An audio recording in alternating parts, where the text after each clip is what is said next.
Kia ora e te iwi e haere ake nei I te karere. Tangi kauana te waka o mātātua I te riro hanga o ngaro mate koro tutua. Ko te tuku ihotanga o te reo te kaupapa matua I te mātoi o te reo kia mau. Tonu mai. Ko te rā tuarua tēnei o te whakataetai ASB Polyfest e te kauma ono katoa ngā kapa katu I te rangi nei mo te wahanga tuatoru kia whai wāhi ai rātau ki ngā turanga teitei.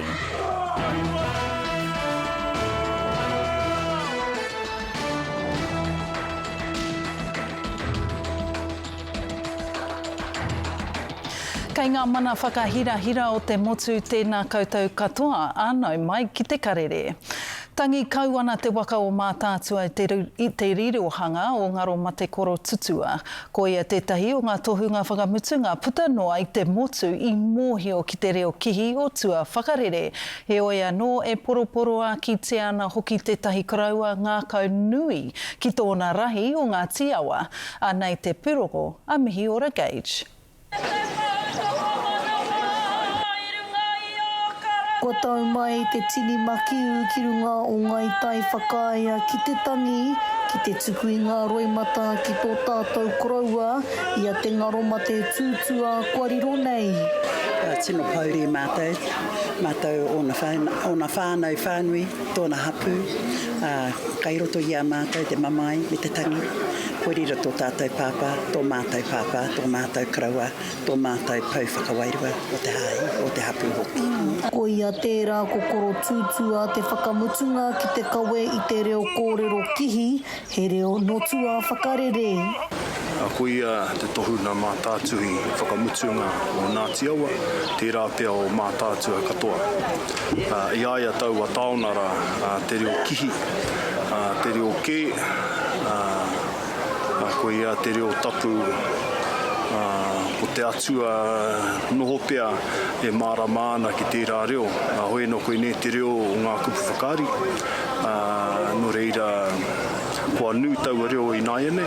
Arohaina nuitia a koro mo tana wairua manaki, tana ngā kaumahaki, me tana arero take-take. E whakaeke hia ana tana marae, I nei rangi e tū mai nei, hoi no. Ko tā Ngāti Awa, ko tā mātātua, me ona ka rangaranga tana hapu iwi, he tangi, he haku, he mō te atea, ana mō tēnei pau o te hāhiringa tū, te peka o te hāhiringa tū ki koneki, a te whānau pani, ana e taua whikura nei, ana I te māpihi mauria o nai tai whakae e takoto iho nei. Mihi nui, he mihi mutu ngā kore kia aia. Moana mahi, anō nei rāua ko tōna tuahine whaia nuki, nā neni nuki whakaarake te kura nei, ki tāna kia mohi ai te tamaiti, me pēhea te inui, me pēhea te karakia, mā rātou anō e whakaora I a rātou anō. Nā reira, kore ārika nā mihi ki te tokorua. Aha koa wehe ia ki te pō I ngā noa tūnga o hāki, ko waihotia mai e ia ki ngā uri whakaheke. He momo tēnei tanata, he momo tēnei koroua, he momo aia I roto I tēnei au huri a kānaro nei.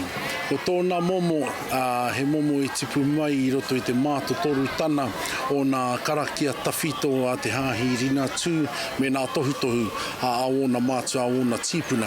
Anō reira, e kore rawa tātou e kite I tōna momo haere ake nei. Nā hoki, he nui nā kōrero me nā tūmomo reo I iaia. He au atu nā kaupapa,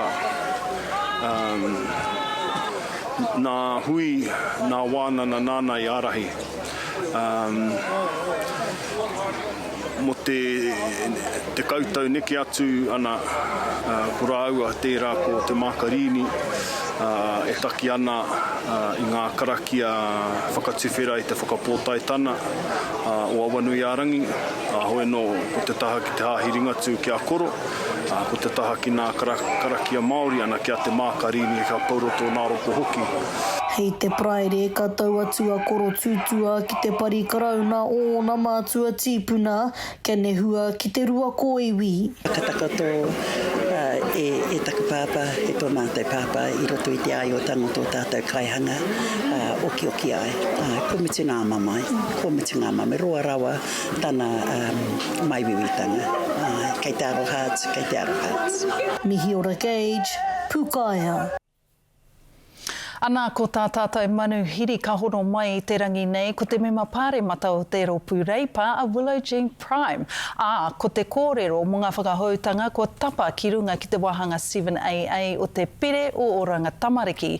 Nō reira, tēnā koe Willow Jean, nau mai anō ki te karere.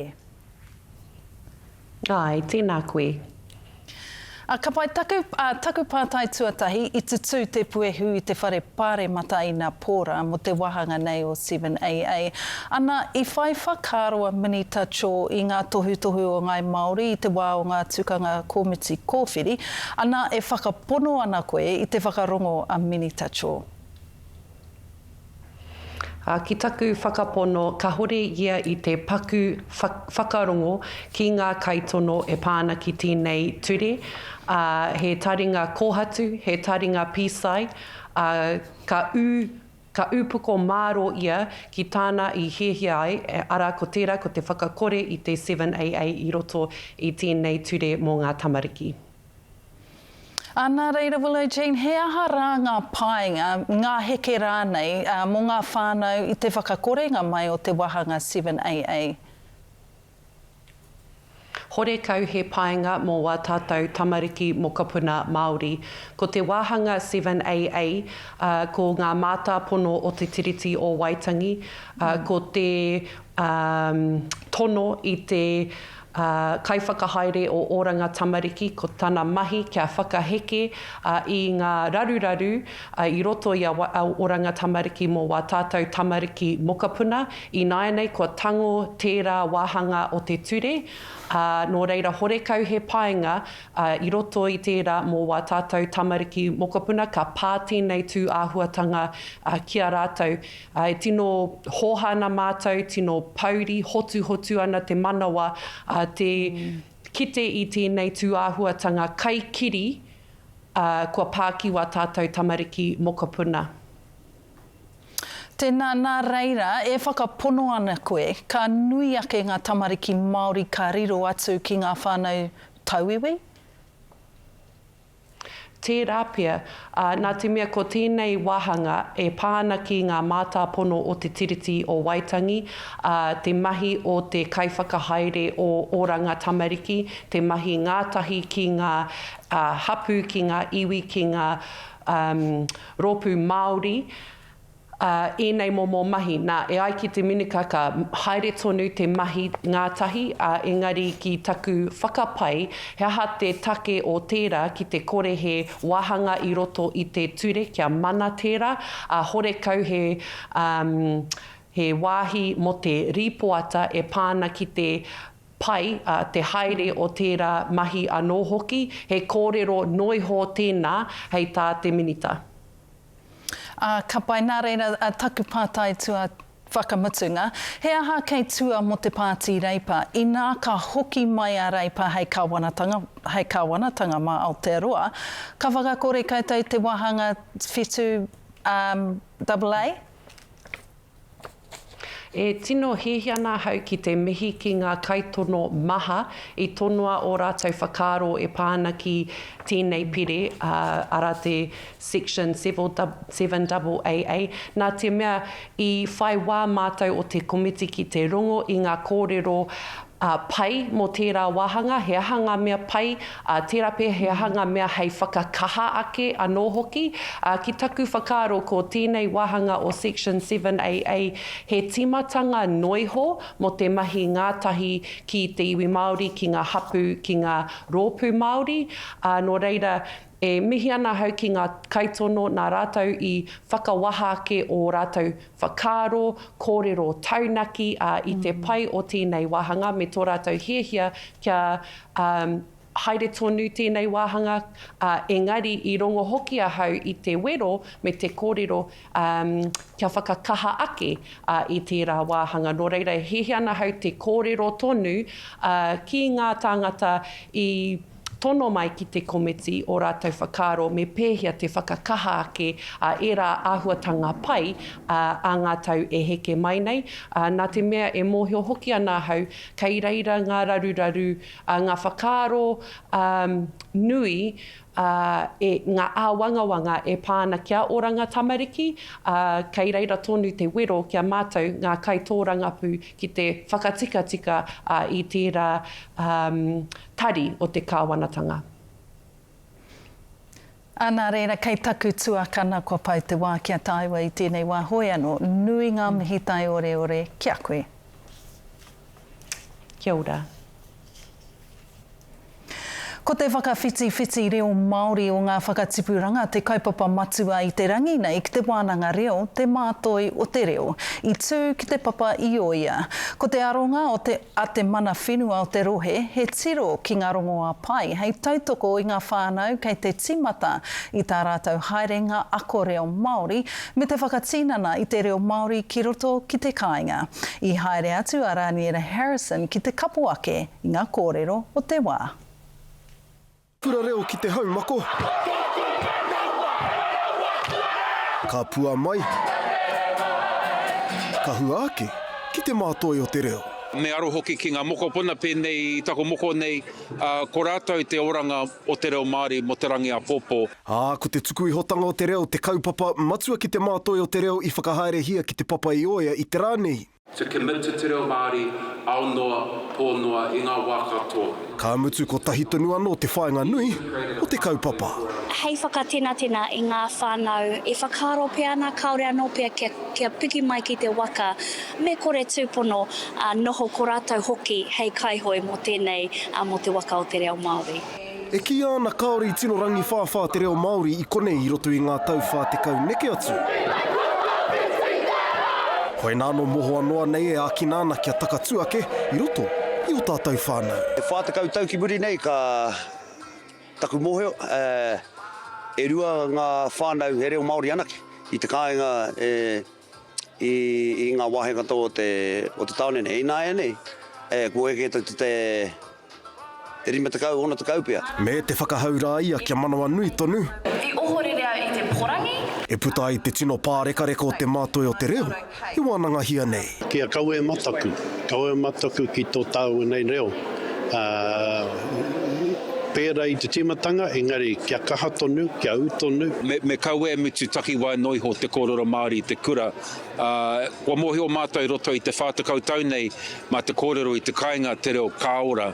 Me te aki nui a ngā whānau kua roa e kōrero Māori ana i tēnei rohe, ki e rātiu katahi anō ka timata tā rātou whai i te reo Māori. Rapua tō hapori he mea nui tērā, ko taku aki tuarua me u ki te kaupapa, aha koa te aha. Kia piki ake kake ake ki te mātoi o te reo o tira, te mātoi o te rangi. Raniera Harrison, te karere. A muri ake i ngā whakatairanga. Ko te rā tuarua tēnei o te whakataitai ASB Polyfest e te kau mā ono katoa ngā kapa ka tū i te rangi nei mo te wahanga tuatoru. Kia whai wāhi ai rātou ki ngā turanga teitei.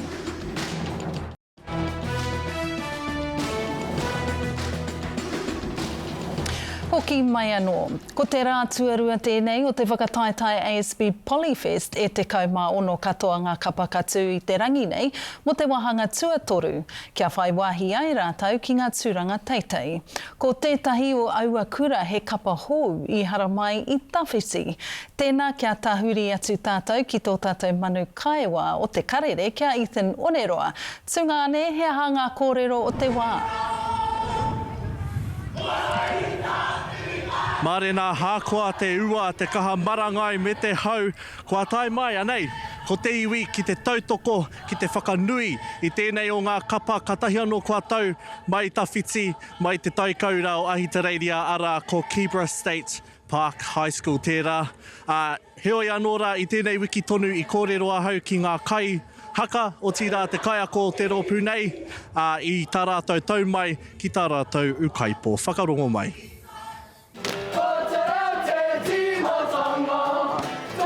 Ko ngā kaihaka nei e para ana i tētahi huarahi hou.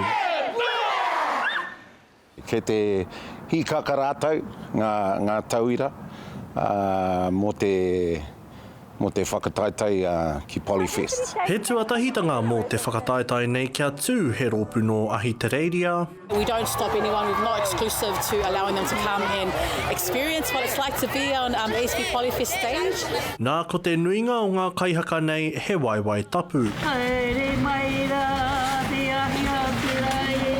It feels very nervous, but I feel like happy that I'm here finally, as it's like my first time. Yeah, it was a bit overwhelming coming in, just like experiencing the culture all over again, and the carvings and everything. The marae, it's also beautiful. Hei tā te kai ako matua nā ngā mahi haka ka hei ngā tauira te kite i ngā tūāhuatanga o te ao Māori. It's a big demand for our Māori and Pacifica kids back in on the Gold Coast. You know, they want to be connected to their culture. Ko te wawata harawira kia hoki rawa mai te tira i a te tau. We're hoping this is going to be the first of many tours to Polyfest. It is first and foremost will always be the Auckland Secondary School Festival. I guess when it does get to growing in that capacity, it might be something that our board needs to review. He tūmana ko nui mō ngā tau kei te haere.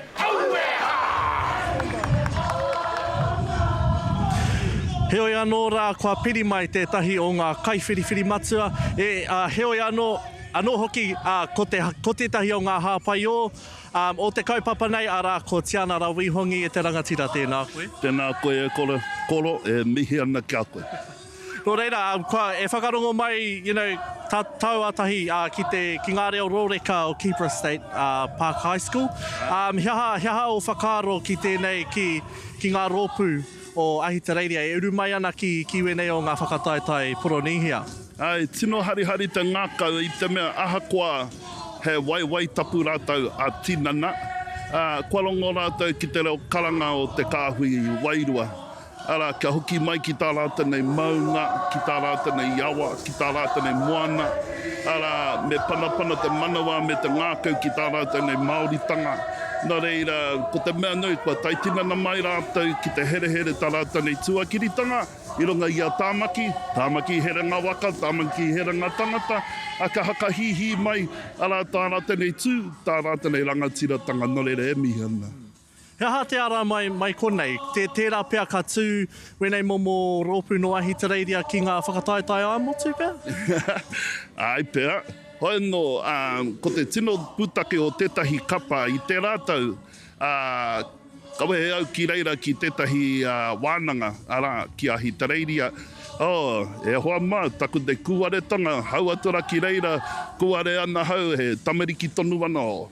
Tamariki nohi roto i te ao haka, hoi anō, e pēra ana tā rāta nei, hia kai ana ki ngā mahi kapa haka. Nō reira, ahakoa, ko hakari te rāta tā rāta nei, hoki ngā mai ki te kainga, ka hau atu nā tamariki ki tā rāta nei marae, ka haka here atu nei tā rāta nei tātai hakapapa. Nā ko anō hoki e pātai atu ki a rāta me noho pūmau mo te wiki o te whitara. Ara kia kita ai rātai te huanga whanake o ngā tangata katoa e ma te kai ana ki ngā mahi kapahaka. Nā reira, ko tai te wā mā rātai, kia haka marama ake ki te iwira, ara kai Aotearoa nahe ngā mahi kapahaka, ara puta noa ki te ao. E kua tai mai te whenua moe i tēnei rā. I tēnei rā, tonu hoki rawa mai ki tēnei o ngā kaupapa au Polyfest rima te koutou. Hiaha te korero mai e pāna ki te kaunga o te tū o ngā rōpū i ngā rangi e rua kua taha ake nei. Ai, i roto i tēnei puna o te wehenga tuatoru, kua ki te mātou te huanga o te kaupapa o te ao haka. I te mea he curriculum i roto i ngā kura, mā te ao haka, kua haka pakari tā rāta nei tū, tā rāta nei māramatanga. Ara, kua ki te mātou, tā rāta nei taira mo te pūkana, mo te takahi, mo te wiri, ko te mea nui, ko te reo, me te ororeko o te reo. Nō reira, te nuinga i roto i te nei wehenga, he auraki, he kura auraki. Hoi anō, kua ki te hau ngā hapanihi, hainamana, ngā tangata atu o te iwi Māori, e haka pono ana rāta, ngāka nui ana rāta ki tā rāta nei tū, i roto i te ao kapahaka, i roto i te ao Māori. Nō reira, me mi tika hau ki ngā kāneaneatanga, i haka pakari te mea o te ao haka, ka tukuna mai ki ngā kaiako, ara ki ngā kura, ka hakapakari, ara ka marama pūaka nei rāta ki ngā kurahuna o ngā mahi kapahaka. Nō reira, nā mātou te whiwhi ngā kai whiriwhiri ka kite ai, ara o tata nei tahi tamariki ngā rangatira mō popo. No mātou te whiwhi, no te karere te whiwhi, kua riro i a koe, e te rangatira Tianara Wihongi, e mihi ana ki a koe, kua pau te wā i mua i a tāu i tēnei wā tonu, ka whakahoki te rākau kōrero ki a koe, mārena. Ethan, Tianara, e mihi ana ki a kōrua. A muri ake i ngā pānui hoko oko.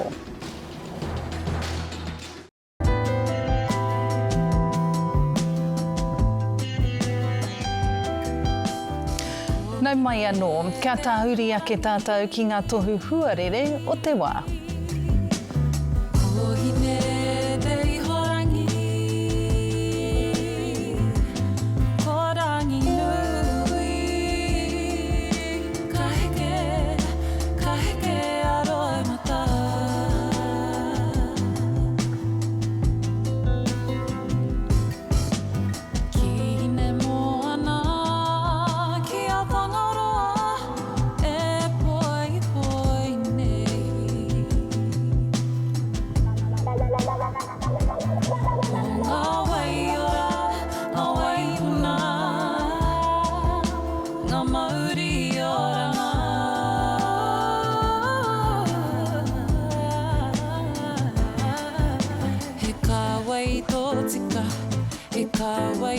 tika mai ki aha ue ka wai tō tika he ka wai tō tika mai ki aha ue ka wai tō tika he ka wai tō tika mai ki aha ue ka wai tō tika he ka wai tō tika.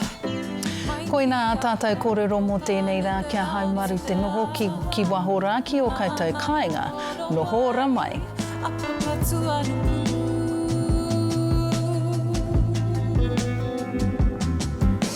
Te awa wai kōpua.